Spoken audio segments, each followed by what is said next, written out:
Yeah, something about BGP that just gets me going. I don't know what it is. Just lightning. Oh, nice. Are those routes, BGP? This week we're talking about confidence.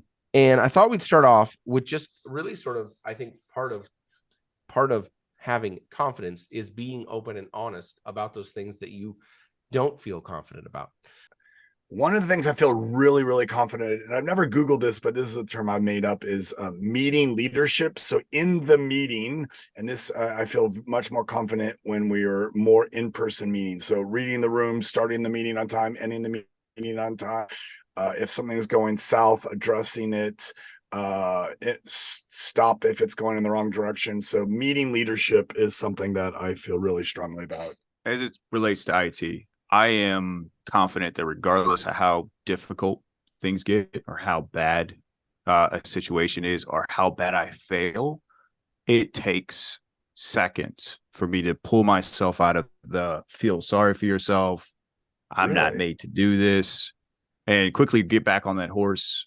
And even hungry, even more hungry and more energy to say, I got this.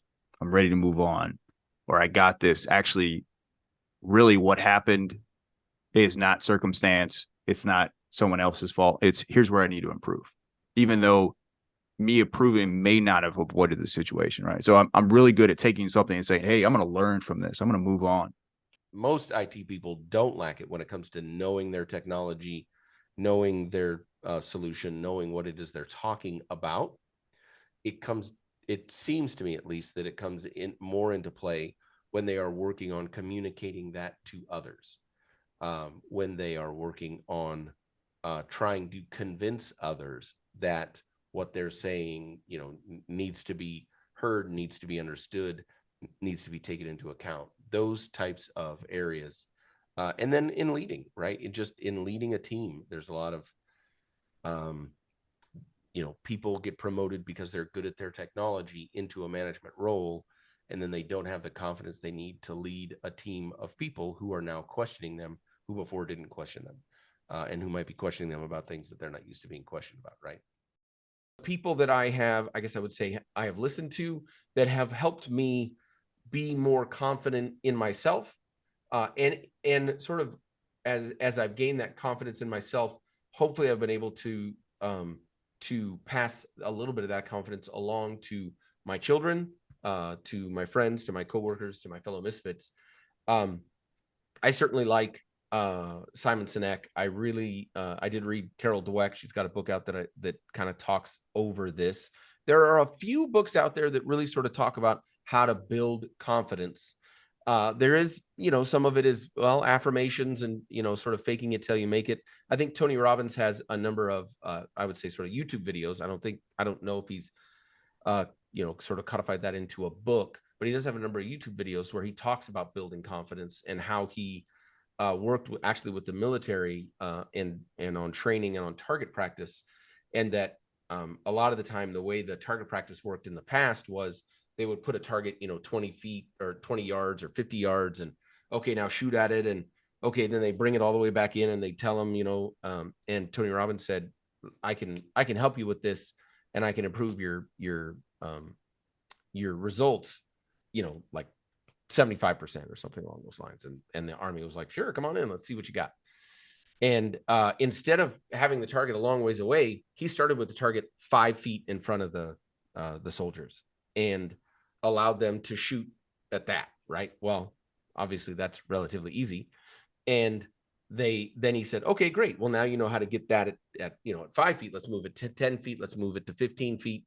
And in reversing that process, as opposed to putting it all the way out there, and then I don't know what I did wrong, because you could see the results so quickly and you gained confidence in those results. By the time the target was much further out, you had confidence in yourself. You understood maybe what had caused that one to go a little bit funny that way or that way in the micro, so that when you got to the macro, you were able to control things a lot better. Including, with target practice, it's, movement when the rifle would shoot or the pistol would shoot, whatever they were using, etc. So I do think that you can take those other things and apply them to any endeavor that you have going on. But it is a little bit of a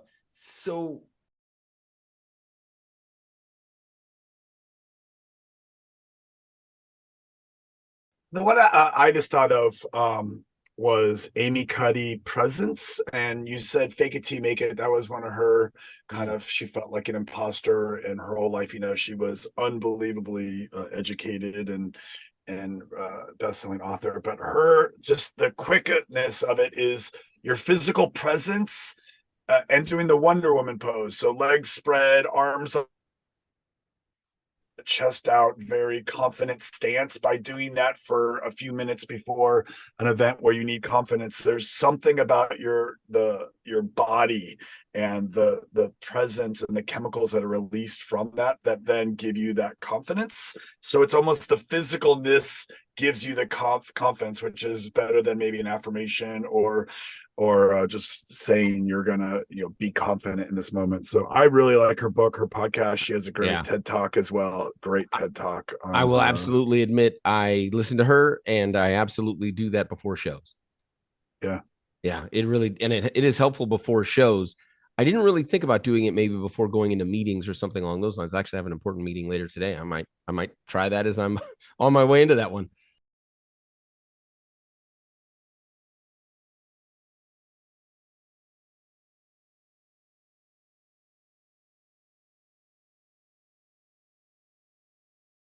I'm going to touch on, your physical fitness, how that can tie into your levels of confidence at the workplace. And I know this to be true, and I've seen it through others, is there's something about walking into a room filled with, let's say, corporate leadership at your company, and you're physically fit.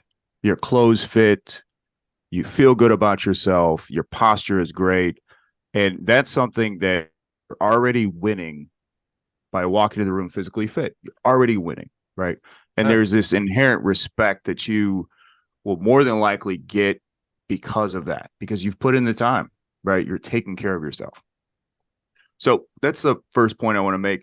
The other point, which I think is even more important, is Tony Robbins said it best. If you take care of your body, your mind will follow.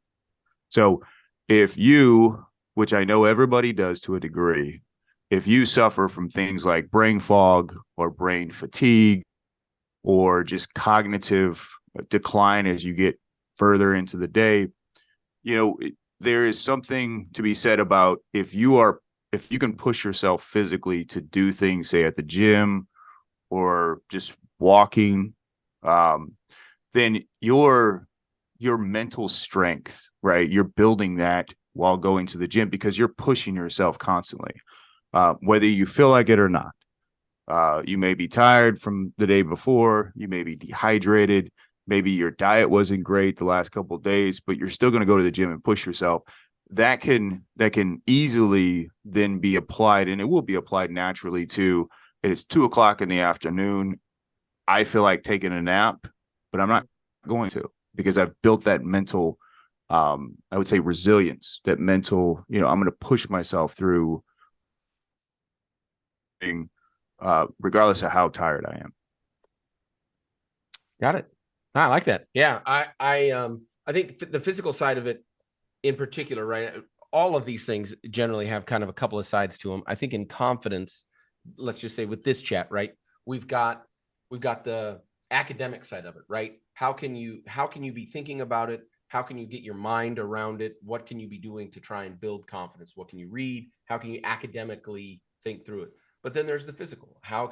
What can I be doing physically to improve how I feel about myself? And obviously being physically fit is a big one. I do think, the old commercial where the guy would say, you're going to love the way you look. I do think having clothes, you said at the beginning, that fit, even if you're not necessarily the most physically fit person, having clothes that fit, that look good on you, that don't pinch, that don't, sort of push your gut out over your pants, or don't feel tight in certain areas, that you just feel like they fit, and fit is is sort of a point in the confidence level. Now, if you're as fit as, let's say, Tim, who is yeah, I don't know if you can tell on camera, but is a very physically fit individual. Yummy.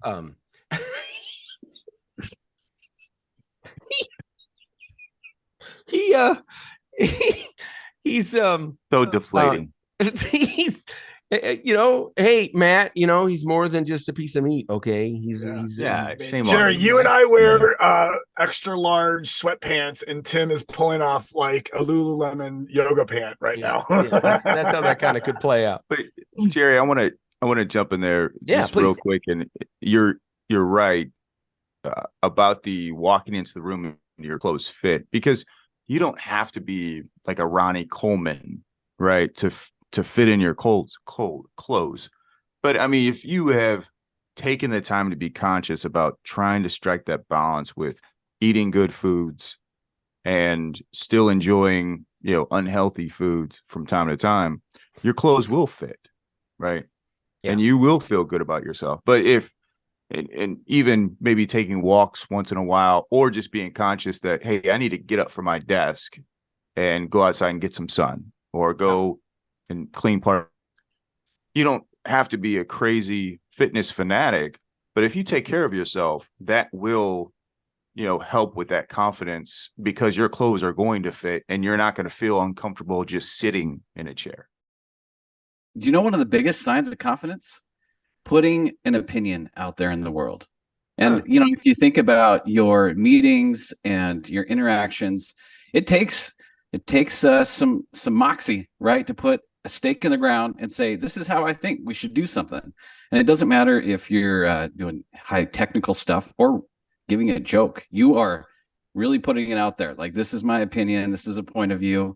And you ultimately you're looking for a reaction to that. So I think if we tie it back to either making people laugh or going to a business meeting, there you go. And having the confidence to do that, it's a lot about making yourself heard and known.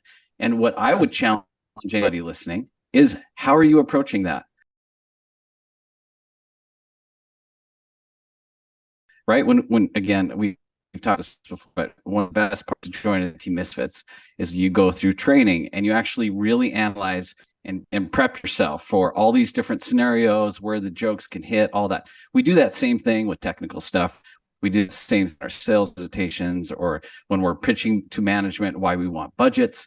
And sometimes I think we get a little too complacent in the natural drone that is our work days, right? I mean, you guys have all been this. Like, how many meetings we go to, and you're just like, I just spent an hour. Was there one thing in this meeting that I needed to be here for? And usually, I'm sorry to say, no. They could have just done a quick couple sentences in one of the 30 messaging platforms and called it a day. But instead, what I like to do is try to mix it up. And comedy and work intersect really good here, right? If you want to do a fun experiment, go to a meeting and take a banana with you and just hold the banana and figure out how to eat that thing super weird, right? No, like, you didn't. Just be like, I don't even like the texture of this thing. I'm a guy that licks bananas versus actually chewing on bananas. Throw people off so bad that you will absolutely have their attention to get out of it what you want. And that's ultimately why we go to meetings, is to get more attention. All right. Yeah. Interesting. I think it's always interesting when Rydell makes a point. I know it's the podcast and people can't see it, but when you look at Matt always looks surprised that Rydell made a good point. But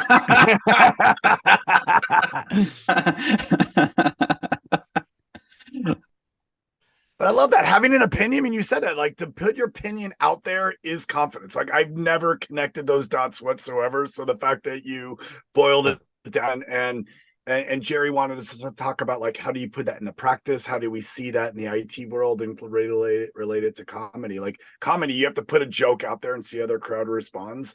In work, as Tim, as a technical professional, you're like, I think this is the change we need to make, or I think this is the architecture we need to go with. Jerry, you are like, here's the timeline. We're behind budget. We're ahead of budget. We have to get this change done. But I mean, that is, you're putting yourself out there. So thank you, Rydell. I have a little pet peeve, and this is for all of those technical engineers out there. You guys are smart. you ladies too. I don't mean to say guys, is to just Yeah. everybody Fine. that has gone down those technical tracks. You are smart, capable professionals. And I cannot tell you how many times I get in a meeting and we do this chicken egg thing, which is, well, why don't you tell us what we want? And then we'll tell you how to design this.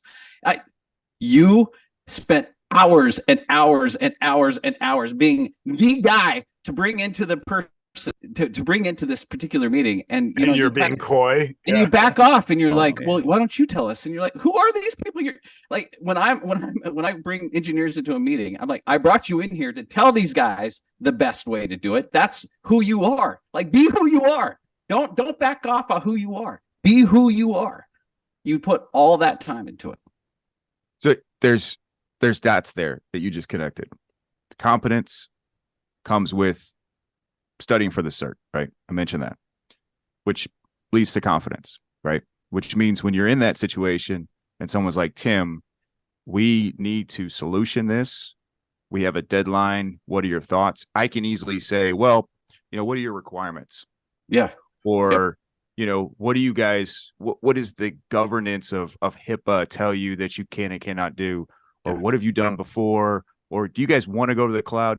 Like, that is the typical SE line of questions. And what that is, what I smell in that situation is they don't know what they're doing. They're afraid of liability, or they just don't want to look stupid. Yeah.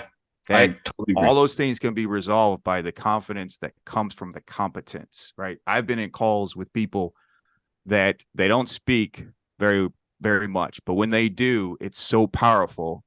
And there's one guy in particular that I have worked with that's been a sole proprietor contractor. Jerry actually worked with him as well, and we know him very well. We bring him in. He's humble. He doesn't speak a lot, but when he does, you can just tell there's years of experience and confidence that come with his statements, and everybody shuts up and listen.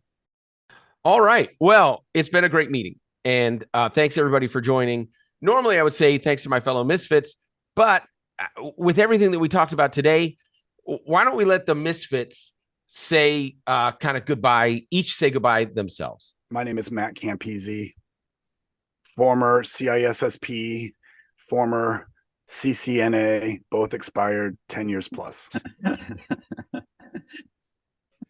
Signing off, Tim Stevens, high school diploma.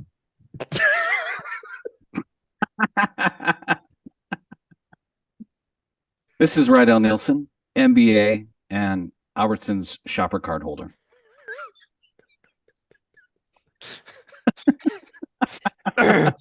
And my name is Jerry Black, MBA, PMP, LMNOPQRST. Thank you and have a wonderful day.